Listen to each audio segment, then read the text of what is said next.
We don't know where she was born. We don't know her real name. We don't even know where she is buried. She vanished from history so completely that her writings were lost for nearly 600 years. And yet, she wrote some of the most burning love poems to God ever put on paper. We call her Hadewijch of Antwerp. Here's what we do know. She lived in the 13th century in what is now Belgium.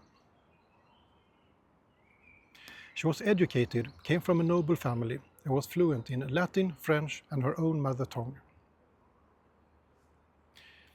And she chose to live as a beguine, a woman devoted to God, but without convent walls, out in the middle of the world.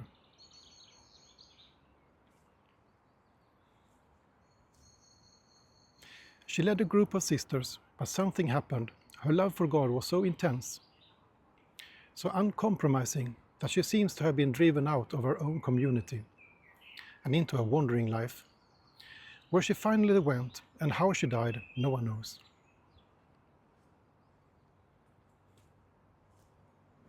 But she left behind poems, letters, and visions.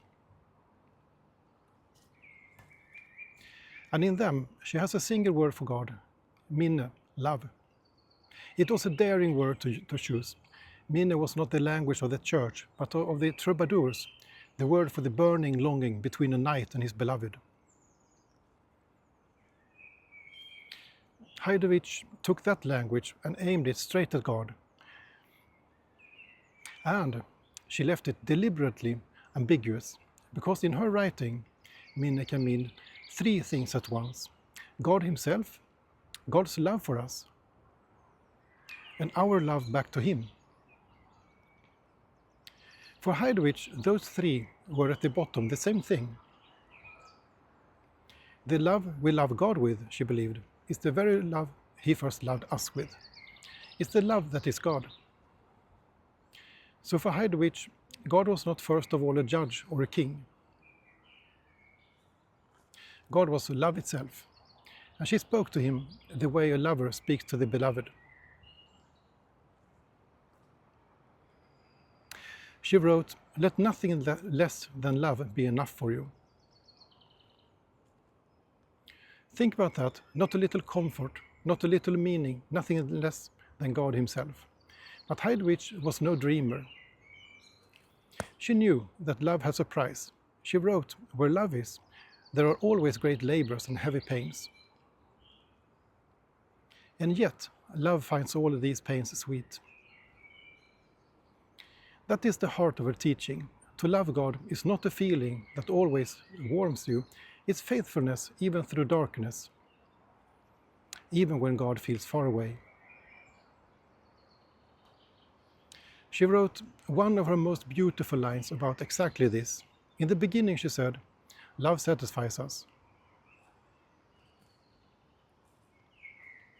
When love first spoke to me of love, I laughed at her in return, but then she made me feel like the hazel trees, which blossom early in the season of darkness and bear fruit slowly.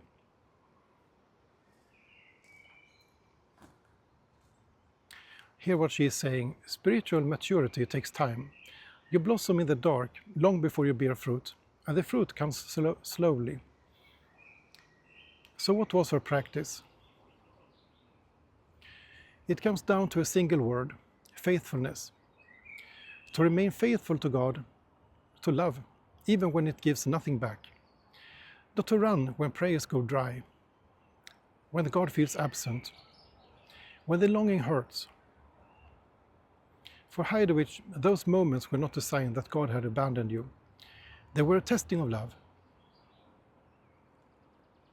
A winter tree that has not yet blossomed.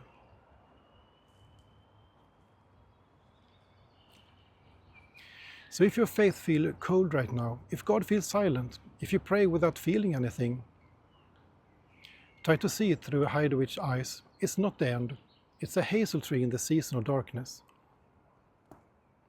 Stay, be faithful, and trust that the fruit will come slowly, in its own time.